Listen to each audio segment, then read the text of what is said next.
Hello everyone, हम बात कर रहे हैं फीमेल स्टरलाइजेशन की और आज हम डिस्कस करेंगे कि इसको करने के क्या क्या ऑप्शंस अवेलेबल हैं।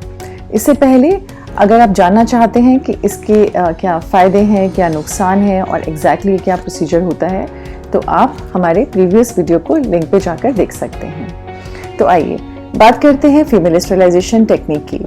तो ये हम दो तरह से करते हैं, एक होता है ओपन सर्जरी, दूसरा होता है लैप्रोस्कोपी। पहले जानते हैं ओपन सर्जरी। ओपन सर्जरी जैसे कि नाम बता रहा है कि हम इसमें आपके पेट को काटकर ओपन करते हैं। तो इसको करने के लिए हम लगभग 4 से 5 सेंटीमीटर का इंसिजन देते हैं।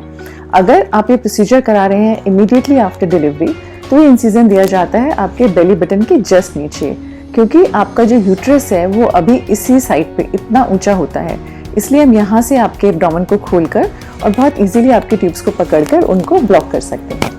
अगर जब आपके बच्चे बड़े हो चुके हैं तब आप इस ऑपरेशन के लिए जाना चाहते हैं, तो हमें 4 to 5 सेंटीमीटर का इंसिजन बहुत नीचे, जहाँ पे आपका सिजेरियन डिलीवरी का स्कार होता है, उस साइड पे लगभग देते हैं और आपके दोनों ट्यूब्स को निकालकर उनको डिफरेंट टेक्निक से बांध दिया जाता है या काट दिया जाता है और उसको सेपरेट कर दिया जाता है ताकि वो ब्लॉक हो जाए और स्पर्म्स एग तक नहीं पहुंच पाए। दूसरा तरीका होता है लैप्रोस्कोपी। लैप्रोस्कोपी जैसे कि हम अपनी पिछली वीडियो में भी बात कर चुके हैं कि टेक्निक क्या है, कैसे की जाती है, इसलिए यहाँ शॉर्ट में बताना चाहूँगी कि लैप्रोस्कोपी में हम बहुत ही छोटे छोटे से 2 इंसिजन देते हैं, लगभग 5.5 सेंटीमीटर के, जिसमें कि एक इंसिजन दिया जाता है आपके बेली बटन में, जिसे हम अपना कैमरा डालते हैं, और एक छोटा सा इंसिजन आपके एब्डोमेन के साइड में दिया जाता है, जिससे कि हम अपना ऑपरेटिंग इंस्ट्रूमेंट इंट्रोड्यूस करते हैं और सर्जरी को कंप्लीट करते हैं।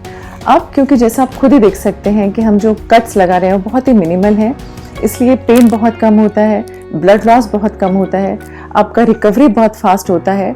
आप बहुत जल्दी सेम डे या फिर मैक्सिमम नेक्स्ट डे से आप अपना सारा रूटीन वर्क कर सकते हैं, चाहे आप वर्किंग फीमेल हैं या आप हाउसवाइफ हैं। जैसा कि आप बहुत सारे लोगों को डर लगता है कि ऑपरेशन कराने के बाद लगभग 1 महीना 1.5 महीना हम कुछ काम नहीं कर पाएंगे, बेड रेस्ट करना पड़ेगा, ऐसा बिल्कुल भी नहीं होता है।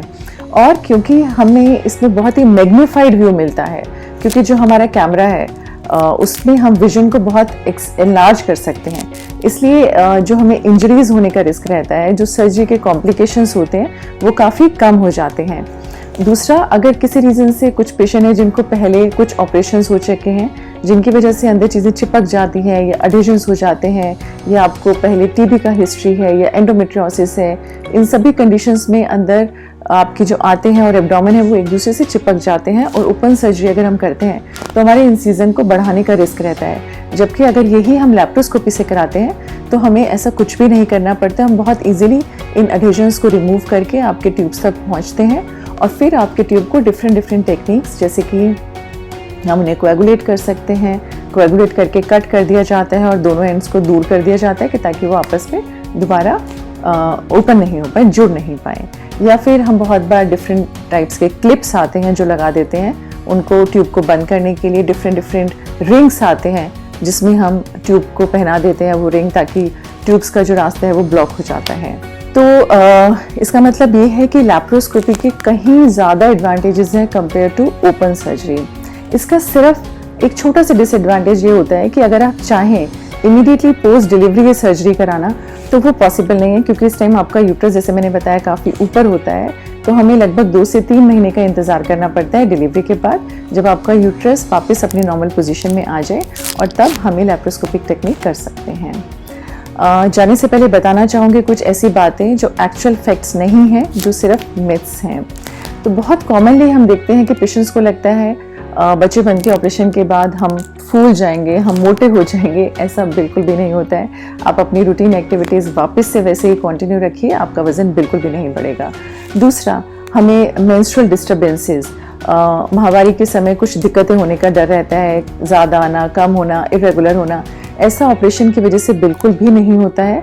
अगर आप ऐसा कुछ फेस कर रहे हैं, it could be because of your hormonal imbalances, तो आप अपने डॉक्टर से जाके इसके बारे में बात कीजिए। आई थिंक आपके अब जितने भी डाउट्स थे रिगार्डिंग फीमेल स्टरलाइजेशन वो सब क्लियर हो गए होंगे और आप अपने लिए एक बेहतर चॉइस सिलेक्ट कर सकते हैं। तो आज ही आप अपने डॉक्टर से जाके मिलिए अगर आप चाहते हैं एक permanent family planning solution and make a right choice. Thank you.